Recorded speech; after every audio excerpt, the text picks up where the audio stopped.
Muchas gracias por la presentación, Mercedes. Entonces, la ponencia se titula Wow o de la manipulación quijotesca en la literatura diaspórica dominicana de Junot Díaz, análisis de la apropiación del paradigma cervantino en The Brief Wondrous Life of Oscar Wilde. La prole americana del Quijote ha sido vasta y variopinta, elemento este que no nos sorprende, ya que no había nada más caballeresco que la propia empresa de la conquista, como reconociera Jorge Mañach. El Quijote es un referente en la literatura caribeña, marca pautas de diferenciación creativa y porta el espíritu de descolonización cultural. Su riqueza solapa tendencias subversivas por antonomasia. En esta presentación dirimo la presencia cervantina en The Brief Wondrous Life of Oscar Wilde de Junot Díaz. La historia de Díaz recrea los avatares de Oscar U.O., un doyo nerd, descendiente de la familia del doctor Abelard León. El doctor gozaba de prestigio y holgura en Santo Domingo, hasta que el dictador Rafael Leónidas Trujillo es seducido por la belleza de una de las hijas de Abelard y lo manda a apresar, tras la negativa de acceder a saciar sus deseos febriles. A partir de dicha prisión, la familia León se desgaja y su hija Beli, única sobreviviente y madre de O, alcanza a huir a los Estados Unidos. La historia de Wilde comienza con unas palabras preliminares que explican uno de los fenómenos culturales más acendrados en la cultura dominicana, base de la propuesta diegética de la novela, el Foucault Americanus, nombre elegido a imitación de un discurso científico que consiste en una maldición, es el impedimento, a semejanza de los conjuros de los encantadores del Quijote, a la concreción de aspiraciones y proyectos de los miembros de la familia León. Junior, el narrador de Díaz, entra en la vida de O para cambiarla, por un tiempo. A su vez, él es cambiado por O.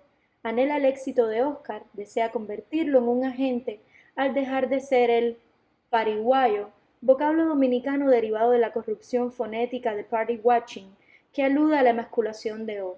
No obstante, ocurre lo opuesto, cuando nuestro protagonista decide no seguir las instrucciones del compañero. Como Sancho es quijotizado, Junior es oscarizado. Adquiere sólidos conocimientos de literatura fantástica y ciencia ficción, cómics, videojuegos y películas nerds. La quijotización de Sancho trasciende su propio machismo. Junior encarna una masculinidad tóxica para O, rechazada en virtud de un concepto similar. La otakunidad de O, derivada del japonés otaku, que significa nerd especial, puede homologarse con el ideal caballeresco. Oscar imita a Shazam, héroe de Fawcett Comics, como Don Quijote ocurre con Amadís de Gaula. Junior relata cómo O se enfrenta a su adversario, el enamorado de Yvonne, un policía, desprovisto de su armadura de grasa, cito, su abrigo de gordo, y como sale tan apaleado como fuera Don Quijote. Tanto el abrigo de gordo como la armadura antigua, rescatada por Don Quijote con la celada falsa y el basillelmo, funcionan en el plano imaginario y no frente a los desmanes del mundo. En el incidente de los cueros de vino, Don Quijote simula un altercado sangriento con gigantes. No son otra cosa que los odres. Por otra parte, O, que se encuentra en el hotel con Yvonne, despierta sobresaltado con sospechas de ser hallados por el capitán y enfrenta al caparazón de una tortuga que decora una pared en la habitación. Ambos protagonistas están inmersos en fantasías caballerescas, como protectores de las damas que le acompañan. Tanto en la escena cervantina de los odres como la del caparazón, no son agredidos por gigantes o capitanes, sino por objetos inanimados, vueltos amenazas en sus elucubraciones. Don Quijote y Oscar se encuentran en una situación de estrés erótico. El primero, en el ocaso de su vida sexual, no deja de encontrar mujeres activas sexualmente, mientras que el segundo, un joven en pleno apogeo amatorio, es incapaz de cortejar a una mujer con efectividad. Por eso los dos activan en su conciencia la medida de lo caballeresco, cual ejercicio de masculinidad simbólica. Don Quijote y O se incapacitan sexualmente y tornan a las féminas en objetos de deseo ininteligibles, como su entorno. Son víctimas de sus escenarios, los cuales manipulan, inspirados en sus lecturas de fantasía, para avalarse como sujetos heroicos. Lola, la hermana de O, Desde su entrada en el capítulo 12 suma la voz narrativa de Junior y comparte la historia en un modo introspectivo. Aunque prima la voz del narrador masculino, las voces femeninas son fundamentales en la novela. La composición de la familia O es casi matriarcal. La construcción de los personajes femeninos en The Brief Wondrous Life of Oscar Wilde gira en torno a mujeres autosuficientes, pero angustiadas. Se muestra el machismo de la mentalidad dominicana desde los predios de la crítica de la razón masculina de Cervantes. Ambos autores someten la cultura literaria de sus comunidades, reflejo de la sociedad, a una purgación de los excesos de la agresividad masculina o del déficit de protagonismo femenino. Las León se curten en la medida que sufren el machismo circundante.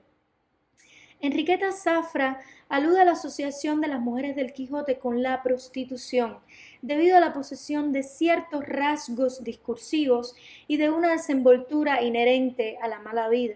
Dicha liberación cohabita en el personaje de Beli, desde temprana edad, al ser expulsada de la escuela por tener sexo con un muchacho rico y blanco, siendo negra. Como en la época de Cervantes, la mujer de la novela de Díaz está sometida al cuidado del varón de la familia, anulado tras la prisión que sufre Abelard, y se espera que las muchachas abandonen la casa una vez tomado estado. Para ser merecedora de respeto ha de guardar castidad y discreción.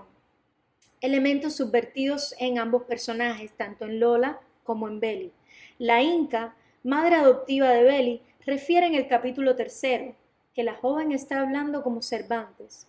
Eso no solo es una alusión al manejo de la lengua española, sino también al posible reflejo de la retórica de los personajes cervantinos, principalmente los femeninos. En la novela de Díaz, Lola es una joven mestiza, rebelde, que en su adolescencia se rapa y reniega de los hombres. Víctima de un asalto sexual con 8 años y abandonada por su padre, se convierte en una mujer reticente a la sociedad heteronormativa, como ocurre con Marcela en El Quijote. En Beli, su madre, tenemos una Dorotea negra, fuerte, dispuesta y capaz de enfrentarse a las circunstancias por medrar. Beli no se adhiere a las convenciones sociales y lucha por su objeto de deseo. El personaje femenino que más nos interesa, dada la proyección del imaginario cervantino en la obra de Díaz, es el de Ivonne Pimentel, una prostituta que seduce a O durante su segunda visita a República Dominicana. Para analizar su figura, debe subrayarse un rasgo distintivo en Dulcinea, el personaje cervantino. Partamos del comentario de Andrés Zamora, hispanista de origen manchego, sobre la existencia de un prostíbulo en La Mancha cuyo nombre es Dulcinea. La dama de Don Quijote, en la cultura popular española, deviene un modelo erótico. Es el único personaje in absentia en la novela cervantina y al mismo tiempo el principal objeto de deseo del protagonista. Dulcinea, en realidad Aldonza Lorenzo, una labradora, seduce a Don Quijote, aunque éste no se atreve a confesarle su amor. Cada salida del caballero incide en la actitud hacia esta moza. En la distancia del objeto de deseo, la idealización evoluciona hacia la necesidad de contacto carnal. Recuérdese que, por ejemplo, en la aventura de la cueva de Montesinos, Dulcinea le pide dineros, como si se tratara del pago a su profesión de meretriz. La descripción de Dulcinea por Sancho, en el capítulo 25 de la primera parte, permite comprender el carácter impuro de esta Dulcinea. Cito, y lo mejor que tiene es que no es nada melindrosa, porque tiene mucho de cortesana, con todo se burla.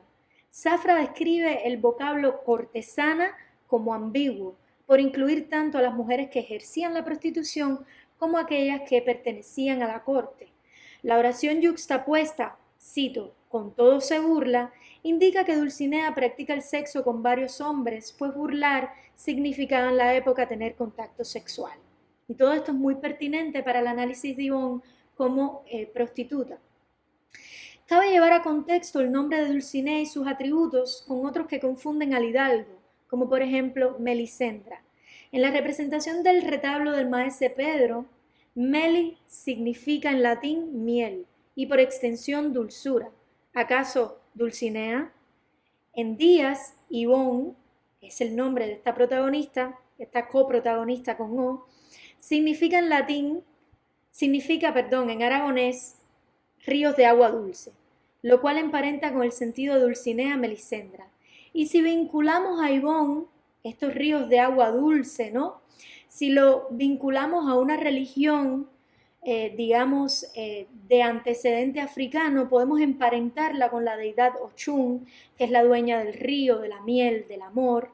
Un ingrediente también utilizado en conjuros u obras consagradas a esta deidad, a Ochun, consiste en la mezcla de miel con pimienta, cuya similitud con Pimentel destaca, usada de conjunto con la miel para atraer a los hombres. Existe además pataquines o leyendas de origen africano que narran el triángulo amoroso entre Ochun, simbólicamente Ibón, Ogún y Changó, simbólicamente O, y el policía enamorado de Ibón. Por la otra parte, España y el Caribe fueron testigos de múltiples movimientos migratorios que los consagran como espacios multiculturales. Tanto en la novela de Cervantes como en la de Díaz se muestra un proceso migratorio doble. En el primero se refiere a la entrada de los moros y más crípticamente a la de los judíos a España y por supuesto la ida de los españoles a América. En la segunda, en la novela de Díaz, no solo se muestra la entrada de los haitianos a República Dominicana, sino también el éxodo de los dominicanos a los Estados Unidos, la diáspora que produce al doyo. Según S. Graff, la historia del cautivo expone el deseo de Cervantes de incluir a un creyente otro, a remontarse a la esencia primigenia del mito cristiano. Cito, el nacimiento o materialización narrativa de Zoraida, rebosante de sentido, es una presencia oculta tras una pared cuyo ventanuco solo deja pasar su mano y una pequeña cruz hecha de cañas, en lo que se diría un bello plano cinematográfico presentido por Cervantes. Fin de la cita. La mora emerge en términos racializados, se alude a una mano blanca. Puede que corresponda a la intención cervantina de mostrar hibridez y multiplicidad racial en Argel, o tal vez una ilusión o intento de blanqueamiento de Zoraida. Dicha intención o angustia por el color de la piel aparece más explícitamente en el episodio La princesa Micomicona, donde Sancho se lamenta por ser señor de vasallos negros. Para Baltasar Fra Molineros, el escudero tiene miedo de contaminarse de la diferencia que suponen los negros de Micomicón. Un señor de negro será por naturaleza negro también. En este episodio cervantino, Sancho decide vender a sus vasallos para no lidiar con un problema, fenotípico. Ricote es un personaje también interesante en este sentido, es un cristiano nuevo, ex vecino de Sancho, que representa a los cristianos viejos en El Quijote, que fue expulsado y a quien el escudero encuentra en su salida de la ínsula Barataria. Ricote es el ejemplo por antonomasia del exiliado en la novela cervantina. A pesar de que no debe pisar el suelo español debido a las leyes vigentes, Sancho no lo denuncia.